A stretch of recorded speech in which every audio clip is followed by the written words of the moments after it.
இது ஃபர்ஸ்ட் மலேசியாவின் செய்திகள் உங்களுக்காக.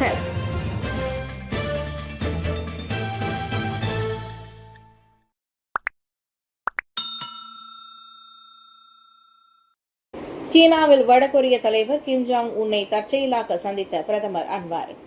4 நாள் சீன பயணத்தின் போது வடகொரிய தலைவர் கிம் ஜாங் உன்னை பிரதமர் ஸ்ரீ அன்வார் இப்ராஹிம் தற்செயலாக சந்தித்தார். சீன மக்கள் புரட்சி மற்றும் 2ஆம் உலகப் போர் முடிவடைந்த 80ஆம் ஆண்டு நிறைவாண்டை முன்னிட்டு நினைவு கூறும் வகையில் பெய்ஜிங் தியான்மின் சதுக்கத்தில் உலக தலைவர்கள் ஒன்று கூடிய போது இந்த எதிர்பாரா சந்திப்பு நிகழ்ந்தது. கிம் ஜாங் உன்னுடன் தாம் கைகுலுக்கி பரஸ்பரம் விசாரிக்கும் புகைப்படத்தை அன்வார் தனது ஃபேஸ்புக்கில் பதிவு செய்துள்ளார். ஒரு கப்பான சம்பவத்தில் 2001ஆம் ஆண்டிற்கு பிறகு வடகொரியாவும் மலேசியாவுக்கும் இடையில் தூதரக உறவு நின்று போனது குறிப்பிடத்தக்கது. இவ்வேளையில் அந்த தியான்மின் சதுக்கத்தில் நடைபெற்ற இராணுவ அணிவகுப்பில் பேரணியில் அன்வார், ஜாங் உன், ரஷ்ய அதிபர் விளாடிமிர் புதின் உட்பட 26 உலக தலைவர்கள் பங்கேற்றனர். அதில் சீனா தனது முழு இராணுவ பலத்தையும் காட்சிப்படுத்தி பிரமிக்க வைத்ததோடு மேற்கத்திய நாடுகளை உள்ளபடியே அலறவும் விட்டுள்ளது. குடும்ப வன்முறைக்கு உள்ளான ஆண்களில் பெரும்பாலோர் புகார் செய்வதில்லை. நொராய்னி. குடும்ப வன்முறை உள்ளிட்ட துன்புறுத்தல் சம்பவங்களுக்கு ஆண்களும் பலியாகும் அபாயத்தில் உள்ளனர் என்பதை மகளிர் குடும்பம் சமூக மேம்பாட்டுத்துறை துணை அமைச்சர் டாக்டர் நொரைனி அகமத் ஒப்புக்கொண்டார். இதுகுறித்து குறைவான புகார்களை பதிவாகி இருந்த போதிலும் இந்த விவகாரத்தில் அமைச்சு தொடர்ந்து அக்கறை செலுத்தி வருவதாக அவர் கூறினார். வன்முறை தொடர்பான வழக்குகளை பொறுத்தவரை இது பெண்களை மையமாக கொண்டது மட்டுமல்லாமல் ஆண்களை பாதிக்கப்பட்டவர்களாக கொண்ட புகார்களையும் உள்ளடக்கிய விசாரணைகள் மேற்கொள்ளப்படுகின்றன. 1994ஆம் ஆண்டு குடும்ப வன்முறை சட்டத்தின் கீழ் உள்ள சட்ட விதிகளின் அடிப்படையில் சமூக நல அமைச்சு விசாரணைகளை நடத்தி வருகிறது. மகளிர் குடும்பம் மற்றும் சமூக மேம்பாட்டு அமைச்சின் கீழ் 2019ஆம் ஆண்டு குடும்ப வன்முறைக்கு எதிரான குழு அமைக்கப்பட்டது. இது குடும்ப வன்முறை விவகாரங்கள் தொடர்பான முயற்சிகளை கண்காணித்து ஒருங்கிணைப்பதை நோக்கமாக கொண்டுள்ளது என நொரைனி தெரிவித்தார். அரசு மேடையில் பாதுகாப்பு மீறல் தொடர்பான தவறான கூற்று. மலேசிய தொடர்பு பலூடக ஆணையம் மேலும் 3 வாக்குமூலம் பதிவு. சுல்தான் நஸ்ரின் ஷாவை உட்படுத்திய பாதுகாப்பு மீறல் குறித்து சமூக வலைதளங்களில் பதிவேற்றம் செய்யப்பட்ட பொய்யான மற்றும் இன ரீதியிலான குற்றச்சாட்டு தொடர்பாக மேலும் 3 மலேசிய தொடர்பு பலூடக ஆணையமான MCMC வாக்குமூலத்தை பதிவு செய்துள்ளது.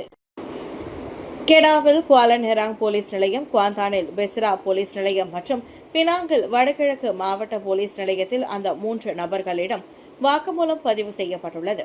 இந்த சம்பவம் குறித்து சமூக வலைதளத்தில் பதிவிட்ட பாஸ் கட்சியின் மாஞ்சோய் சட்டமன்ற உறுப்பினர் ஹஃபேஸ் சபரியிடம் செவ்வாய்க்கிழமை MCMC வாக்குமூலத்தை பதிவு செய்தது. முகநூல் மற்றும் டிக்டாக்கில் உள்ள பதிவுகள் இன பதற்றத்தை தூண்டும் மற்றும் சமூகத்திற்குள் எதிர்மறையான கருத்துக்களை உருவாக்கும் ஆற்றலை கொண்டிருந்ததாக MCMC வெளியிட்ட அறிக்கையில் தெரிவித்தது. ஆகஸ்ட் 31ஆம் தேதியன்று பேராக் மாநில அளவிலான தேசிய தின கொண்டாட்டத்தின் போது மேடையில் சுல்தான் நஸ்ரினை நோக்கி விரைந்த பெண் சீனர் அந்த பதிவுகள் பொய்யான தகவலை வெளியிட்டனர். செமிஞ்சேயில் கார் டயர்கள் மற்றும் ரிம்கள் திருடப்பட்ட சம்பவம், திருடர்களுக்கு வலை வீசும் போலீஸ். செமிஞ்சேயில் நடந்த கார் டயர்கள் மற்றும் ரிம்களில் திருட்டு சம்பவம் தொடர்பான வைரல் காணொளியை அடிப்படையாக கொண்டு போலீசார் விசாரணை நடத்தி வருகின்றனர். 2 நாட்களுக்கு முன்பு 19 வயதான கல்லூரி மாணவர் ஒருவர் தனது காரிலிருந்து டயர்களும் ரிம்களும் களவாடப்படும் பொழுது அதனை கைபேசியில் பதிவு செய்து போலீசில் புகார் அளித்திருந்தனர். குற்றவியல் சட்டத்தின் கீழ் விசாரிக்கப்பட்டு வரும் இக்குற்றம் ஆதாரங்களுடன் நிரூபிக்கப்பட்டால் குற்றவாளிக்கு அதிகபட்சமாக 7 ஆண்டுகள் சிறை தண்டனையும் அபராதமும் விதிக்கப்படும் என்று எதிர்பார்க்கப்படுகின்றது. இந்நிலையில் இச்சம்பவம் தொடர்பாக கூடுதல் தகவல் அறிந்தவர்கள் உடனடியாக அருகில் உள்ள போலீஸ் நிலையத்தை தொடர்பு கொள்ள வேண்டும் என கேட்டுக் கொள்ளப்படுகின்றனர். ஜஹூர் பாருவில் காருக்குள் சூரிய கரடி வைத்திருந்த ஆடவர் கைது. ஜஹூர் பாருவில் தனது காருக்குள் சூரிய கரடி வைத்திருந்த 22 வயது ஆடவர் கைது செய்யப்பட்டார். சந்தேக நபர் அந்த விலங்கை வைத்திருப்பதற்கும் பராமரிப்பதற்கும் எந்தவொரு உரிமத்தையும் அல்லது எழுத்துப்பூர்வ அனுமதியையும் சமர்ப்பிக்க தவறிவிட்டார் என்பது கண்டறியப்பட்டது. பண்டார் ஸ்ரீ அலாமிற்கு அருகே உள்ள காட்டு ஓரத்தில் ஜொஹூர் மாநில தேசிய பூங்கா மற்றும் வனவிலங்கு பாதுகாப்பு துறையின் ஒத்துழைப்போடு நேற்று மதியம் மணி 12:35 அளவில் காரில் மேற்கொள்ளப்பட்ட சோதனையில் அந்த சூரிய கரடி கண்டுபிடிக்கப்பட்டதாக புக்கிட் அமான் சேமப்படை பிரிவின் தலைவர் மூத்த துணை கமிஷனர் ராஸ்லி யூசுப் தெரிவித்தார். அந்த கரடியுடன் 70,000 ரிங்கெட் மதிப்புள்ள ஒரு கார், அந்த விலங்கை வைப்பதற்கு பயன்படுத்தப்பட்ட கூண்டு மற்றும் கை தொலைபேசி ஆகியவற்றை போலீசார் பறிமுதல் செய்தனர். வனவிலங்கு பாதுகாப்பு சட்டத்தின் கீழ் இந்த விவகாரம் குறித்து விசாரணை மேற்கொள்ளப்பட்டு வருகிறது. 2022க்கு பிறகு முதன் முறையாக தோன்றும் பிளட் மூன் செப்டம்பர் 7 மலேசிய வானில் தோன்றும் சந்திர கிரகணம்.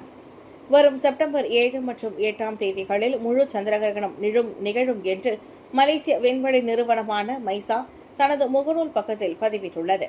மலேசிய நேரம் இரவு 12:26க்கு பகுதி கிரகணம் ஆரம்பமாகும் எனவும் முழு கிரகணம் 1:30 மணிக்கு தொடங்கி 2:53 மணிக்கு நிறைவடையும் என்றும் கணிக்கப்பட்டுள்ளது. கிரகணம் என்பது பூமி, சூரியன் மற்றும் சந்திரன் ஆகியவை நேர்கோட்டில் இருக்கும்போது பூமியின் நிழல் சந்திரனை மூடும் நிகழ்வு என்பது குறிப்பிடத்தக்கது. சூரிய ஒளி பூமியின் வளிமண்டலத்தில் சிதறி சென்று சந்திரனை அடைவதால் அது சிவப்பு அல்லது ஆரஞ்சு நிறத்தில் தோன்றும் என்றும் இதனை பொதுவாக பிளட் மூன் என்று அழைப்பார்கள் என்றும் மலேசிய விண்வெளி நிறுவனம் கூறுகிறது. இந்த முழு சந்திர கிரகணத்தை ஐரோப்பா, ஆப்பிரிக்கா, ஆசிய நாடுகள், ஆஸ்திரேலியா மற்றும் நியூசிலாந்து போன்ற நாடுகளிலிருந்து காண முடியும். மேலும் மலேசியாவில் இந்த அற்புத காட்சியினை நேரடியாகவும் அல்லது பைனாகுலர்ஸ் தொலைநோக்கி மூலமாகவும் காணலாம். கவுல் முகாவில் 3 அடி நீளம் கொண்ட முதலைக்குட்டி பிடிபட்டது. கவுல் முகாவில் உள்ள கால்வாயில் 3 அடி நீளம் கொண்ட முதலைக்குட்டி ஒன்று பிடிபட்டது. இன்று காலை மணி 7:06 அளவில் அவசர அழைப்பை பெற்றதை தொடர்ந்து நிகழ்விடத்திற்கு விரைந்த சரவாக் தீயணைப்பு மற்றும் மீட்பு குழுவை சேர்ந்த 6 பேர் கொண்ட குழுவினர் கயிறை பயன்படுத்தி அந்த முதலை குட்டியை பிடித்தனர். பின்னர் வனத்துறை கழகத்திடம் மேல் நடவடிக்கைக்காக அந்த முதலைக்குட்டி ஒப்படைக்கப்பட்டதாக தீயணைப்பு நடவடிக்கை பிரிவின் அதிகாரி ஸ்டீஃபன் பிளான் வெளியிட்ட அறிக்கையில் தெரிவித்தார். அரசு மேடை சம்பவத்திற்கு முழு பொறுப்பு ஏற்கும் பேராக் அரசு, மந்திரி பெசார். கடந்த ஞாயிற்றுக்கிழமை நடைபெற்ற மாநில அளவிலான தேசிய தின கொண்டாட்டத்தின் போது சுல்தான் நஸ்ரின் ஷாவை நோக்கி ஒரு பெண் திடீரென மேடைக்கு விரைந்த சம்பவத்திற்கு பேராக் அரசு முழு பொறுப்பேற்கிறது என்று மந்திரி பெசார் சனானி முகமது தெரிவித்துள்ளார். இந்த சம்பவம் எதிர்பாராத விதமாக நடந்ததால் எந்த கட்சியையும் குறிப்பாக குற்றம் சாட்ட மாநில அரசு முன்வராது என்றும் அவர் தெரிவித்தார். 41 வயதான அந்த சந்தேக நபர் தஞ்சோங் ராம்புதான் மருத்துவமனைக்கு கண்காணிப்புக்காக அனுப்பப்பட்டதாகவும் அவரது தடுப்பு உத்தரவுடன் இன்றுடன் முடிவடைந்ததாகவும் பேராக் காவல்துறை தலைவர் நூர்ஹிசாம் நார்டின் தெரிவித்தார். மேலும் மந்திரி பெசார் சரானி முகமதின் முகம் மற்றும் குரலை அடிப்படையாக கொண்டு AI தொழில்நுட்பம் மூலம் உருவாக்கப்பட்ட போலி சமூக ஊடக கணக்கை பற்றியும் காவல்துறையில் புகார் அளிக்கப்பட்டுள்ளதாகவும் அவர் கூறினார். இந்த விவகாரம் மலேசிய தொடர்பு மற்றும் பல்லூடக ஆணையத்தின் கவனத்திற்கும் கொண்டு செல்லப்பட்ட நிலையில் பொய்யான டிக்டாக் கணக்குகள் வழியாக பணம் வழங்கப்படும் என்ற வாக்குறுதிகளில் பொதுமக்கள் ஏமாற வேண்டாம் என்றும் அறிவுறுத்தப்பட்டது. எங்கு சென்றாலும் நடமாடும் கழிப்பறையை எடுத்து செல்லும் வடகொரிய அதிபர் கிம், மலமும் தேசிய பாதுகாப்பின் ரகசியமும். வடகொரிய தலைவர் கிம் ஜாங் உன் எங்கு சென்றாலும் தன்னுடைய தனிப்பட்ட கழிப்பறையை உடன் எடுத்து செல்வது உலக நாடுகளின் கவனத்தை ஈர்த்துள்ளது. சீனாவில் அண்மையில் நடைபெற்ற ராணுவ அணிவகுப்பில் பங்கேற்கும் போது ரஷ்ய அதிபர் விளாடிமிர் புதினுடன் ஒரே மேடையில் தோன்றிய போதும் குண்டு துளைக்காத ரயிலில் பயணித்த கிம் வழக்கம் போல தனிப்பட்ட கழிவறையை பயன்படுத்தியதாக தகவல்கள் வெளியாகியுள்ளன. இது ஒன்றும் புதிதல்ல. 2018ஆம் ஆண்டு தென்கொரியா, சிங்கப்பூர் மற்றும் ஹனோயில் நடைபெற்ற அனைத்துலக உச்சநிலை மாநிலங்களுக்கும் மாநாடுகளுக்கும் கிம் தனது கழிப்பிடத்தை உடன் சென்றுள்ளார். அவர் பயன்படுத்தும் கரண்டி, அறைகள் முதல் சிகரெட் சாம்பல் வரை அனைத்துமே பாதுகாப்புடன் கையாளப்படுவதும் வழக்கம். ஏன் இத்தனை முன்னெச்சரிக்கை என்றால் அவரது கழிவுகள் கூட வெளியில் கசியக்கூடாது என்பதற்காகவே இந்த முன்னேற்பாடுகள் என உளவுத்துறைகள் கூறுகின்றன. காஜாங்கில் வீட்டருகே நாய் தாக்கியதில் 6 வயது சிறுவன் காயம். செராஸ் பத்து 9 உள்ள தனது வீட்டிற்கு அருகில் விளையாடிக் கொண்டிருந்த 6 வயது சிறுவன் ஒருவன் நாய் கடித்து காயமடைந்துள்ளான். நேற்று புதன்கிழமை இச்சம்பவம் குறித்து போலீசில் புகார் செய்யப்பட்டதாக காஜாங் போலீஸ் தலைவர் நஸ்ரோன் அப்துல் யூசுப் தெரிவித்தார். மாலை 6:30 மணி அளவில் அச்சிறுவன் தனது சைக்கிளில் சென்று கொண்டிருந்த போது திடீரென நாய் தோன்றி அவனை தாக்கியதாக போலீஸ் புகாரில் கூறப்பட்டது. பொதுமக்கள் விரைந்து தலையிட்டு நாயை விரட்டி அடித்தனர் என்றார் அவர். சிறுவனுக்கு தலையில் காயம் ஏற்பட்டு சிகிச்சைக்காக காஜாங் மருத்துவமனைக்கு கொண்டு செல்லப்பட்டான். அங்கு சிறார்கள் வார்டில் அனுமதிக்கப்பட்டு அவனது உடல்நிலை சீராக இருப்பதாக தெரிவிக்கப்பட்டது. பொதுமக்களின் புகார்களை தொடர்ந்து நகராட்சி மன்றத்தின் அமலாக்க குழு சம்பவ இடம் சென்று அந்நாயை வெற்றிகரமாக பிடித்தது. எனினும் அது செல்ல பிராணியாக பதிவு செய்யப்பட்டுள்ளதா என்பதை கண்டறிய விசாரணைகள் நடந்து வருவதாக நஸ்ரோன் கூறினார்.